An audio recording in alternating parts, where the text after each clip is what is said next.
Roger Williams University is hosting a crisis management seminar on May 3rd at their Providence campus. Crises, whether a natural disaster, cyber attack, or financial instability, can have severe repercussions if not handled properly. This is where crisis management plays a pivotal role. Join Roger Williams MBA students and expert speakers to learn how to prepare for the unexpected. The program is totally free and open to the public. You can register online at rwu.edu/events/crisis-management-symposium.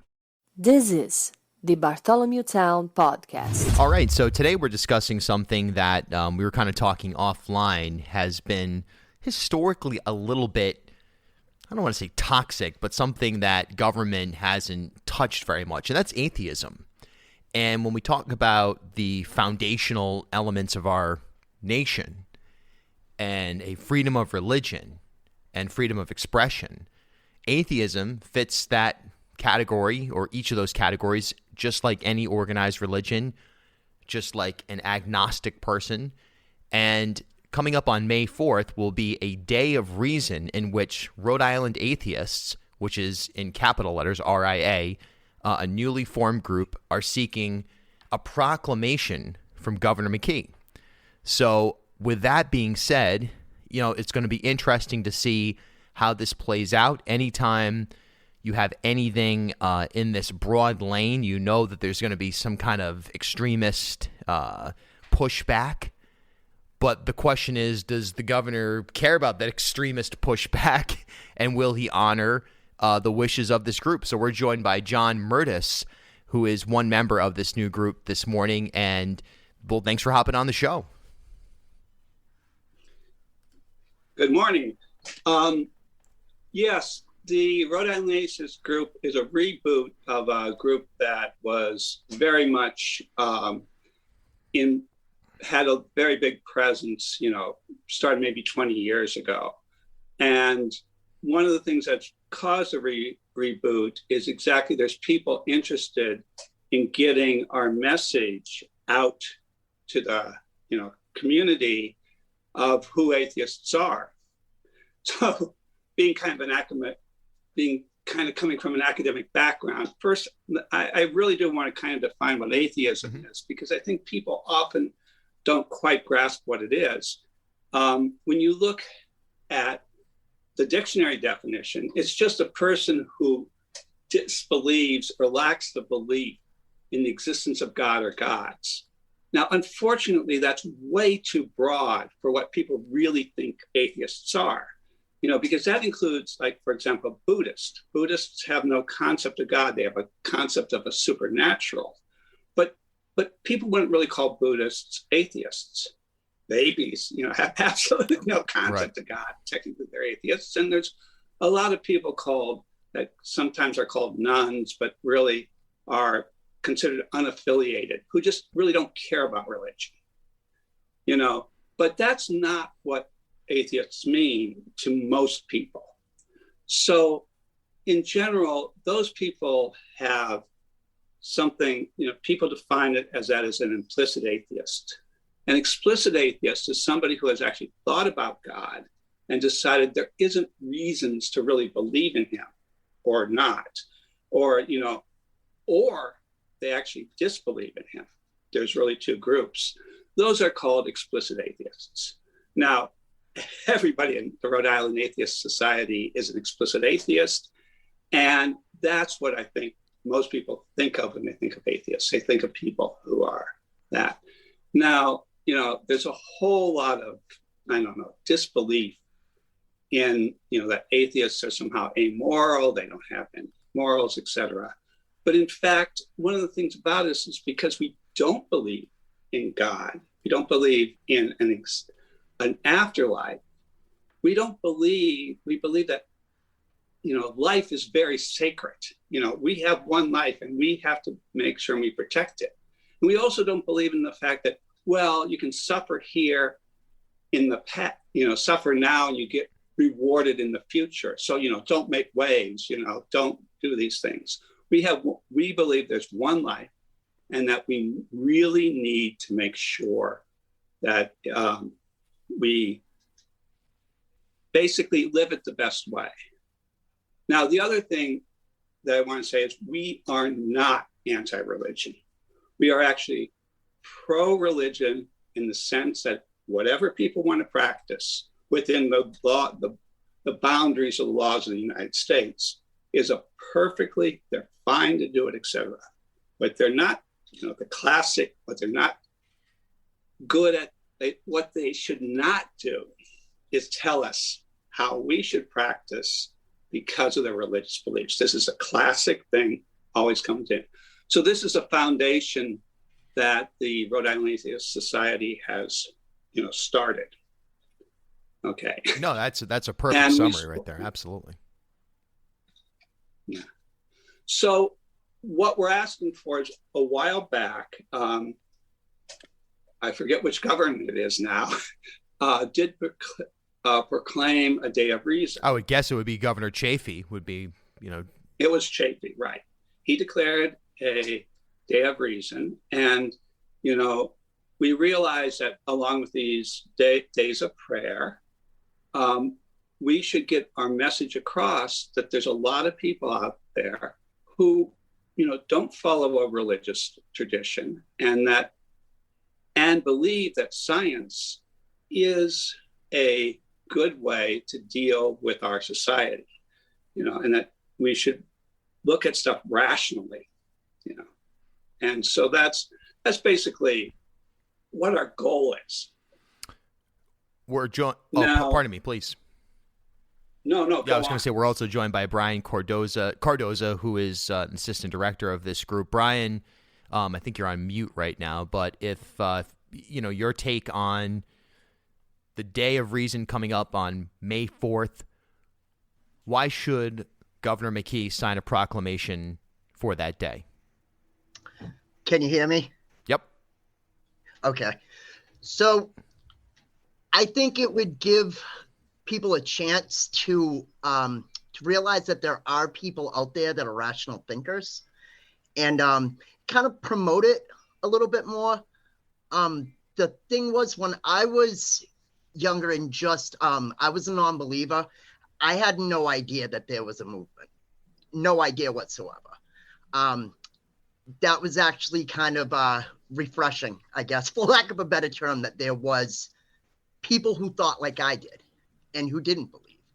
So I think just promoting that and letting people know that it's okay to not believe. You don't have to hate religion, as Bo was saying. You don't have to do that. You just, reason is there. Would you say that it's that in the context of organized religion or an agnostic person, in your view, is that an unreasonable viewpoint? Not necessarily. So it's unreasonable for me. I respect other people's beliefs. As Bo was saying, I'm not anti-religious. I believe that there should be a religion, but there should be a freedom of religion. And what I think we do is help with the freedom from religion. If we had a theocracy, it would just be one. So all voices matter, all beliefs matter, and disbeliefs, if you will. Mm-hmm. Yeah, we're definitely entering into a time here where there's a renewed push for what people call Judeo-Christian values, or an attempt to assign Christianity to the basis of the Constitution. I mean, we see a lot of this right now, and people try to infer that the culture war things, whether it be people's identity from a gender standpoint or really any number of issues that kind of fit into the culture war shoe, come back to a decaying of Christian values, of these sorts of the moral high ground, so to speak. I guess I'll ask each of you, what's your message to those folks out there that might hear this and say, these people are part of the reason that the United States is in decline? Do you want to go first, Bill? My point is that when you look at where morals come from, Let me give you an example. This is a little complex. It turns out that when asked about what's important for a leader, the white evangel community and the Black ones basically said that 97% of them said it was very important to have a moral leader. Very important. A couple years into Trump's election campaign, the Black evangelical community did the same, but the white evangelical community dropped that to 67%. That means that their morals changed to meet their standard, which was they wanted a person in power. The Bible didn't change.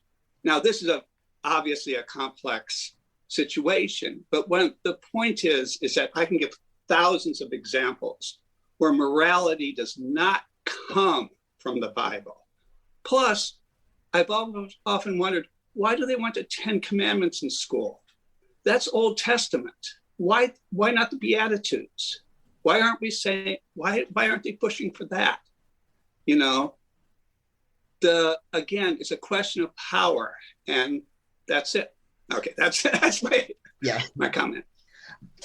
I would say our morality, I think, is an evolutionary benefit for us. I think that we are a social species. Being nice to each other is beneficial to us.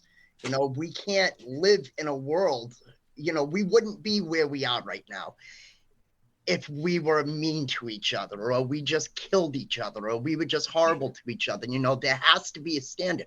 And I understand where the church is kind of wanting to base morality in their teachings. Every religion has that, though. They want to be the arbiter of morality. I oppose that. I think we have different groups, as humanist groups, atheist groups, that all do public outreach. You know, I do things for the community. I try to help other people, and sometimes it's in direct conflict with a religion, with a religious I'm trying to say way of thinking, maybe. We go into the abortion race, how you know, state funds get spent. You know, are they going to help homeless people, or are they going to, you know, give tax breaks? You know. Right. Yeah, I think that's a huge piece of it as well, is looking at the infrastructure of religion, organized religion, and tax breaks. And, you know, there's a decline. I don't have any numbers in front of me, but there's a certain decline in terms of attendance. You see a consolidation of churches, and, you know, it seems like it is certainly shifting. Yet there's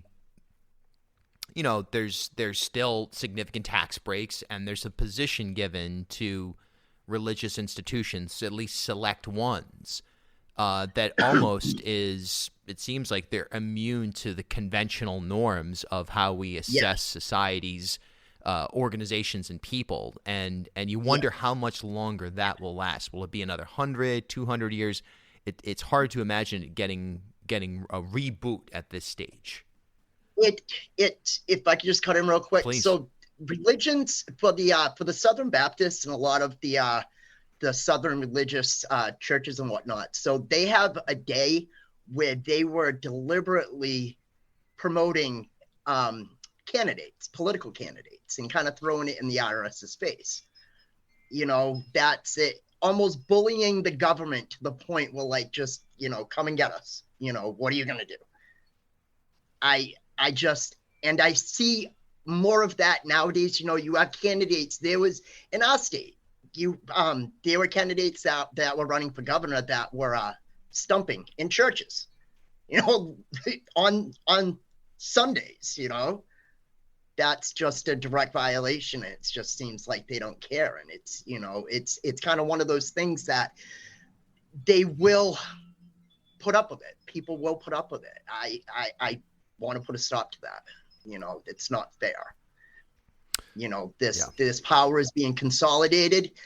And especially when you have, as an atheist, people have often asked me, like, where do you get your morality from? Why aren't you out raping and killing?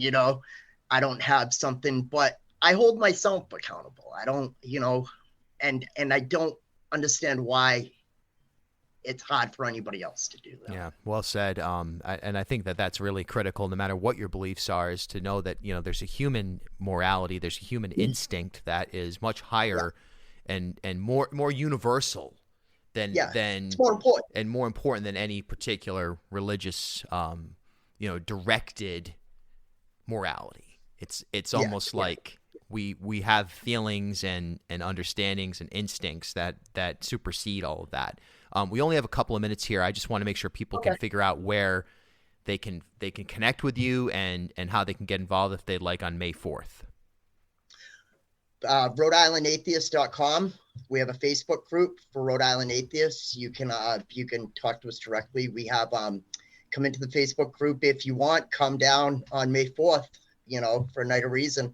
See where we're projecting some stuff onto the State House. Trying to make our voices heard.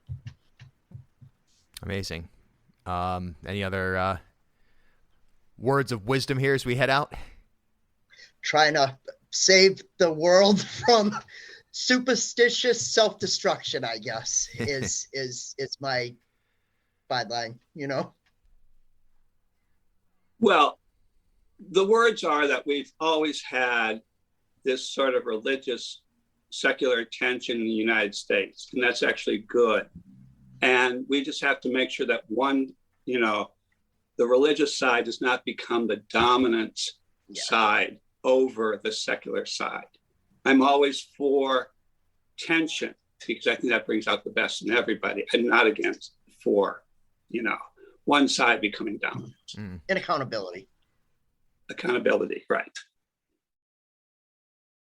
At HealthSource RI for Employers, we provide access to health insurance to more than 1,100 local businesses and nonprofits, and 96% of them renew through us every year.